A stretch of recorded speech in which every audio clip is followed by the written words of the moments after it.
Perubahan iklim telah menjadi perhatian penting bagi seluruh negara di dunia termasuk Indonesia, sesuai dengan ketetapan Paris Agreement tahun 2015, di mana semua negara punya kewajiban untuk berkontribusi dalam penurunan emisi.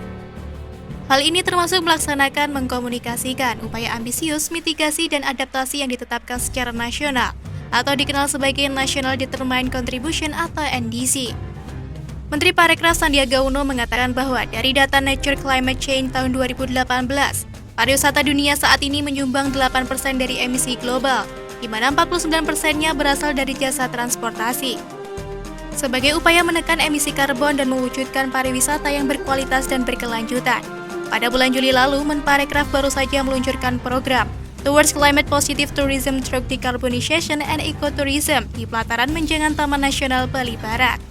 Program ini memiliki tujuan untuk meningkatkan kesadaran dan kepedulian dari para pemangku kepentingan di industri pariwisata terhadap lingkungan. Perubahan iklim menjadi isu penting yang dibahas berbagai pihak mengingat risikonya dapat menyebabkan bencana hidrometeorologi, di mana saat ini mencapai 80% dari total bencana yang terjadi di Indonesia. Selain itu, perubahan iklim juga dapat memicu kelangkaan air, kerusakan ekosistem lahan dan lautan, kelangkaan pangan, bahkan penurunan kualitas kesehatan. Adapun konsekuensi dari kondisi akan berdampak negatif pada industri pariwisata dan daya saing destinasi. Menurut penjelasan Sandiaga Uno, Indonesia merupakan negara pertama pelopor di ASEAN yang memiliki komitmen net zero pada sektor pariwisata. Sandiaga juga menerangkan bahwa kegiatan tersebut merupakan kolaborasi antar berbagai pihak, termasuk Pelataran Indonesia, Y-Step, Jejak.in, dan Indekon.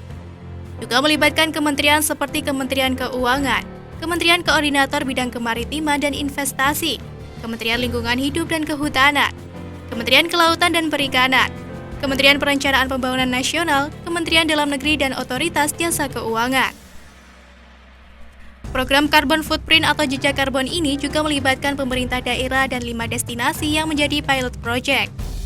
Adapun kelima destinasi yang akan menerapkan program jejak karbon, yaitu Pelataran Menjangan di Taman Nasional Bali Barat, Mangrove Tembudan Berseri di Berau, Pantai Tiga Warna di Celungup Mangrove Conservation di Malang, Bukit Peramun di Belitung, dan Taman Wisata Mangrove Klawalu di Sorong. Menparekraf juga menjelaskan bahwa kondisi pasca pandemi, market pariwisata berkelanjutan diperkirakan terus meningkat. Sekitar 90% wisatawan yang berkunjung ke Bali tertarik untuk mengetahui lebih banyak mengenai ekoturism dan 83% percaya bahwa perjalanan berkelanjutan penting secara global. Bahkan 69% diantaranya pun telah berkomitmen untuk mengurangi jejak karbon dari setiap perjalanan. Pada dasarnya, jejak karbon adalah jumlah total emisi gas rumah kaca yang dihasilkan oleh apapun, baik itu seseorang, organisasi, aktivitas, ataupun produk. Gas rumah kaca adalah gas di atmosfer yang menghasilkan efek rumah kaca dan berkontribusi terhadap pemanasan global dan perubahan iklim. Jejak karbon yang dihasilkan dapat memberikan dampak yang negatif bagi kehidupan di bumi, mulai dari kekeringan dan berkurangnya sumber air bersih, timbul cuaca ekstrim dan bencana alam, perubahan produksi rantai makanan, dan berbagai kerusakan alam lainnya. Jika setiap orang berpergian menggunakan kendaraan pribadi, maka orang-orang tersebut berkontribusi untuk menghasilkan lebih banyak gas emisi. Semakin banyak kendaraan yang digunakan, pelepasan jejak karbon ke udara pun semakin banyak.